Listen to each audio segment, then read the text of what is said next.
Caminho a seguir. Zé Miolo, desse modo chamado, quando chegou escondido no meio das espigas de milho em palha num carro de boi. Era o miolo inusitado daquela carga. Disse a gente do povoado que seu nome era Zé, escondendo sua origem. Daí Zé Miolo. O apelido bem poderia ter sido por causa da palermice, miolo mole que era de fato. Aproveitava da fama de pateta por conveniência e simplificando assim sua vida. De história comovente que poucos souberam a dura realidade daquele rapaz sozinho no mundo. Às vezes, ele vagava em pensamentos distantes da vida real por 2 dias seguidos. Sua doença decorreu de traumas na infância. Durante o tempo que Zé Miolo ficou na gleba de manhã, cuidou bem desta e daquela. Ambas rejuvenesceram com o bom trato. Todavia, o tacão de ferro chegou pisando forte. Imperou por aquelas bandas um desmatamento desvairado, desperdiçando boa madeira com fogo. Chegaram os tratores de esteira com suas correntonas derrubadeiras. Foram secando as nascentes e plantou-se braquiárias sem parar. Cercas e mais cercas, até então inexistentes, sufocavam o produtivo sítio espremido pelo latifúndio, que esfregava papel e fuzil na cara de antigos poceiros. Pacíficos que eram, sem o fundamental apoio institucional, fugiam ou sujeitavam-se ao trabalho expoliante na fazenda dos algozes. O vasto domínio de terras expandia na marra, por força legítima de proprietário obscuro. Prudentemente, os documentos nunca seriam questionados por quem tivesse juízo. Zé Miolo não tinha juízo, e Mainha lutaria e morreria por seus direitos. Todos daquela região na Chapada sabiam disso. Sai fora, pica-pau! Aqui é Aroeira! Gritou a plenos pulmões Zé Miolo, com sua voz fanhosa aos jagunços e tratorista que ali chegaram com estardalhaço para esgotar a lagoinha e ainda mandaram Mainha à merda. A paciência do patrão tinha acabado. Tinham 3 dias para sair. Se quisessem, era hora de receber a merreca e assinar o documento. O papel estava tão branco contra o anil do céu da serra que aquele quadrado como algodão, com poucos garranchos em azul escuro, perturbou o miolo mole de Zé, que depois da frase de efeito, berrou como novilho sendo capado, num misto de dor e ódio. Junto com seu berro animalesco, os ouvidos dos invasores perceberam, tardiamente, os pipocos de 6 e outros mais disparos de revólveres calibre 38, de cargas duplas de pólvora e canos longos. Com as armas em mãos certeiras, o doidinho derrubou 4 cabras bem feridos nas barrigas. Ao primeiro tiro, sangrou a mão sobre o alvo papel de sujo teor. O danado do Zé estivera moitado e parecia saber muito bem o que iria fazer.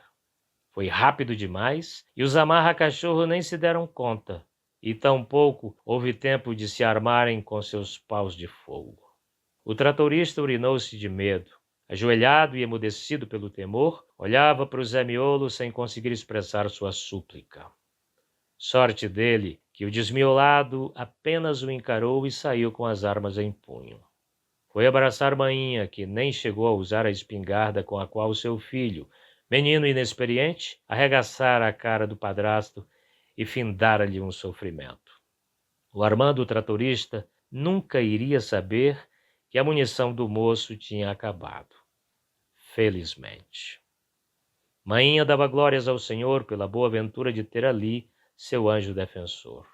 Os 2 cabras, que saíram ilesos, mais o tratorista Bijão, embarcaram na caminhonetona com os feridos em estado gravíssimo. Com as tripas seguras pelas mãos, um deles pedia perdão a Nossa Senhora. Antes que a madrinha dos católicos batizados sem padrinhos pudesse responder, ouviu a voz marcantemente brava de Mainha. Que o diabo carregue vocês tudo para as profundas dos infernos! Desgraçados! Não perdoa não, madrinha, não perdoa. Manda eles tudo pro inferno. Os tiros, os gritos e toda a balbúrdia dos feridos espantaram os pássaros e pequenos animais. Debandaram para o infinito capinzal de trás da cerca. Já não havia segurança naquele último refúgio. Pressentiam que aquele minúsculo oásis natural estava condenado ao fim, como os demais. Isto que os acuados humanos deveriam fazer, ir embora. Todavia, o homem tem convicções que são acima de quaisquer medos e racionalidade, que deve prevalecer. Os defensores da posse usaram do último recurso de defesa admitido em direito, o desforço pessoal. Sabiam que a noite seria fatídica e, portanto, estariam atentos. O rapaz teve um daqueles ataques de palermice, pois a adrenalina subiu muito e baixou repentinamente, provocando seu desligamento catatônico. Seu organismo exigia repouso para restabelecer a harmonia corporal. Dando-lhe água com sal e açúcar e mingau de fubá, mainha, mesmo temerosa do iminente ataque do tacão de ferro que chegaria pisando forte, mostrava-se tão paciente quanto fosse a melhor enfermeira de rico hospital da Avenida Paulista. Nas preces, ora sussurradas com carinho ao ouvido do enfermo aliado do mundo e perigo, aquela senhora misturava cristianismo com religiões africanas. O inconsciente anjo protetor tornava-se mais calmo em sua viagem desmiolada. Enquanto cuidava daquele moço, pensava no seu filho Tião. Que seria dele que não dava notícias? Onde estaria? Voltar, certamente ele voltaria, como prometera. Porém, melhor se não voltasse. Desgraça! De certo, o filho querido encontraria somente acontecimento funesto. Coitado! Em intenção de Tiãozinho, uma reza fervorosa subiu do peito materno e, pressionando a faringe, explodiu na cavidade bucal. Do Sol, que é pai, da lua, que é mãe, que ninguém te apanhe.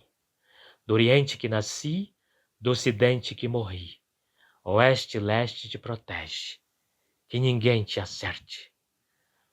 Do Sul ou do Norte, São Jorge te livre da morte.